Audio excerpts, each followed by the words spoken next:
DVM Telugu ఛానల్కి స్వాగతం. ప్రజా సమస్యలపై పోరాటానికి మేము సైతం అంటున్న యువత. పలన్నేరు జూలై 13 ప్రజాప్రతిభ. ప్రజా సమస్యలపై పోరాటానికి మేము సైతం అంటున్న యువత.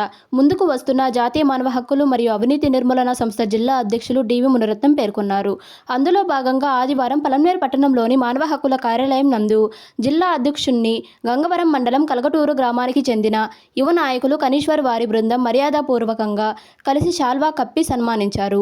ఈ సందర్భంగా డివి మునిరత్నం మాట్లాడుతూ జాతీయ మానవ హక్కుల సంస్థ నిరంతరం ప్రజా సమస్యలపై అలుపెరగని పోరాటాలు చేస్తూ సమస్యలు పరిష్కరిస్తున్నందుకు ఆకర్షితులై కవీశ్వర్ బృందం తమ సంస్థలోకి యువతను చేర్పించి ప్రజా సమస్యలపై కష్టపడి పనిచేయాలని నిర్ణయించుకున్నారని తెలిపారు. అందుకే ఆదివారం కవీశ్వర్ బృందం మహిళా నాయకురాలు రత్నమ్మ చొరవతో సంస్థలోకి చేరానని పేర్కొన్నారు.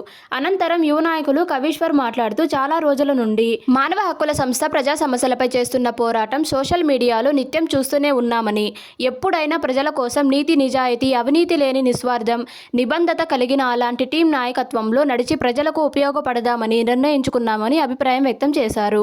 ఇక మీదట తాము కూడా మానవ హక్కుల సంస్థ నిబంధనల మేరకు స్వార్థం లేని సేవలు ప్రజలకు అందిస్తామని అభిప్రాయం వ్యక్తం చేశారు. జిల్లా నలుమూలల్లో ఉన్న యువతను ఐక్యత సంఘటితంగా సమస్యలపై పోరాటానికి సిద్ధం చేసి మానవ హక్కులను కాపాడడానికి తన వంతు కృషి చేస్తానని తెలిపారు.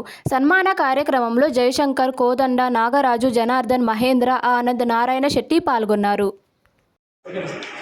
నమస్కారం మిత్రులారా, ఈరోజు మన కవీశ్వర గారి ఆధ్వర్యంలో కొంతమంది యువజన నాయకులు ఇక్కడ మన జాతీయ మానవ హక్కులు మరియు అవినీతి నిర్మూలన సంస్థ కార్యాలయానికి వచ్చి మేము కూడా మంచి సంకల్పంతో ముందడుగేయాలని చెప్పేసి ఉన్నామని చెప్పడం జరిగింది. వారు కూడా ఈ జాతీయ మానవ హక్కులు మరియు అవినీతి నిర్మూలన సంస్థ చేస్తున్న ఇన్ని సంవత్సరాలుగా ప్రజల కోసం నిరంతరంగా పోరాటం చేస్తున్న ఉద్దేశంతో వాళ్ళు కూడా ఆకర్షితులై ఈరోజు మన కార్యాలయానికి వచ్చి సన్మానించి, అదేవిధంగా మీ అడుగుజాడల్లోనే మీ ఆశయం కోసం మీ సిద్ధాంతాల కోసం మేము కూడా జనం కోసం ఉపయోగపడతామనే ఒక సంకల్పంతో ముందుకు అడుగు వేసినారు.